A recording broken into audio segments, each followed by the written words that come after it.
Saint Joseph school Jaipur Sanganer में Christmas day का celebration बड़ी धूमधाम से मनाया गया, जहां स्कूल के सभी विद्यार्थियों ने बड़ी संख्या में भाग लिया और कार्यक्रम का लुत्फ उठाया। इस दौरान छात्र छात्राओं ने कई सारी कल्चरल एक्टिविटीज के माध्यम से इस त्योहार को सेलिब्रेट किया।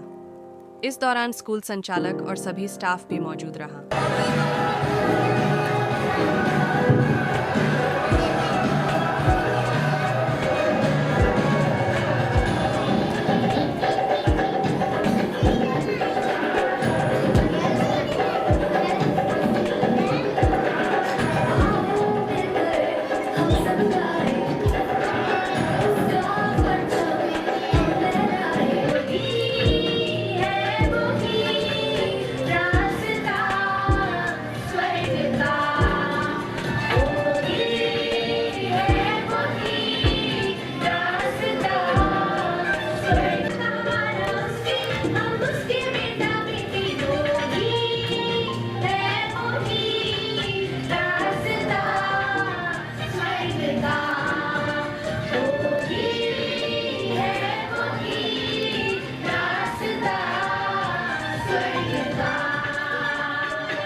आज हम सब यहाँ 25 दिसंबर 2024 क्रिसमस सेलिब्रेट करने के लिए यहाँ हम इकट्ठे हुए हैं। सेंट जोसेफ जयपुर स्कूल की तरफ से बहुत सारे बच्चों ने यहाँ पार्टिसिपेट किया है, जो प्रोग्राम में भाग ले रहे हैं। बच्चे बहुत खुश हैं।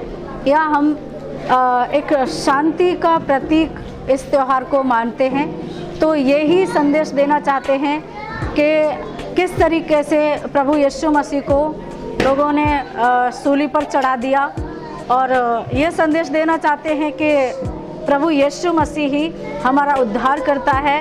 और लोग बच्चे इस बात को बहुत अच्छे से एंजॉय करते हैं। मैं इतना समझती हूँ कि इसके ज़रिए ही प्रभु यीशु मसीह का ये प्रचार हो जाता है कि प्रभु ने कैसे कैसे काम किए। उन्होंने अपने आप को क्रूस पर चढ़ा दिया और हमारे पापों के लिए अपने आप को क्रूस पर चढ़ा दिया, अपना पवित्र लहू बहाया उन्होंने। तो मैं ये इस बात का संदेश देना चाहती हूँ, प्रभु यीशु मसीह ही हमारे जीवन का उद्धार करता है।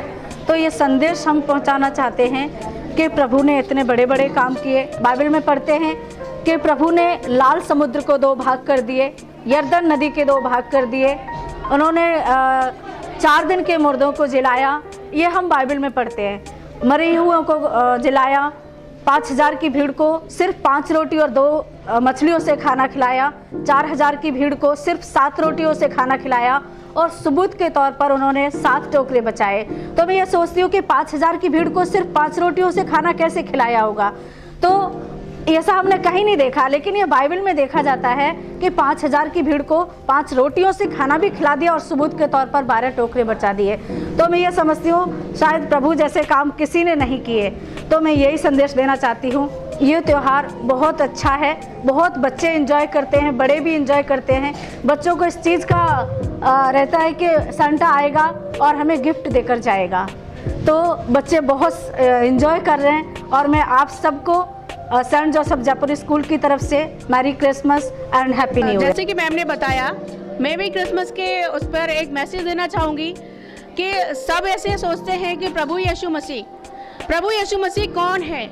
मैं ये बताती हूँ आपको, वो परमेश्वर के पुत्र हैं। एक माँ अपने बेटे को कितना प्यार करती है कि वो अपने बच्चे को किसी मुसीबत में नहीं देख सकती।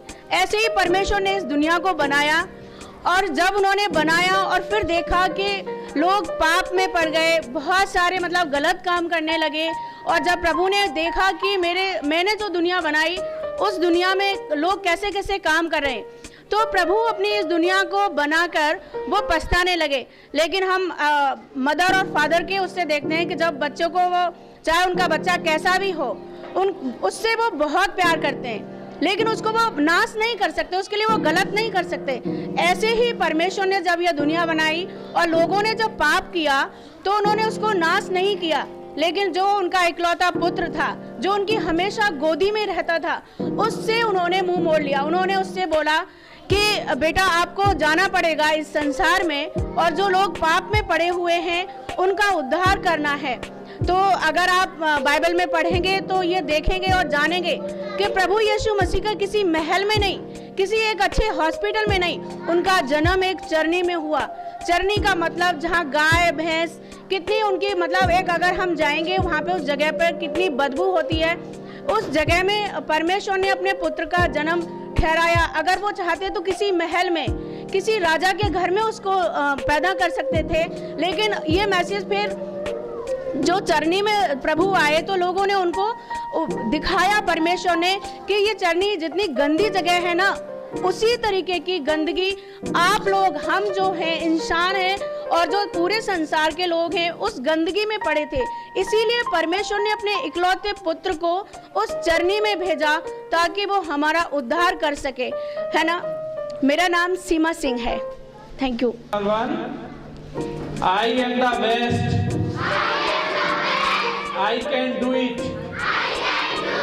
God is always with me. I am a winner. Today is my day. Very good. Thank you.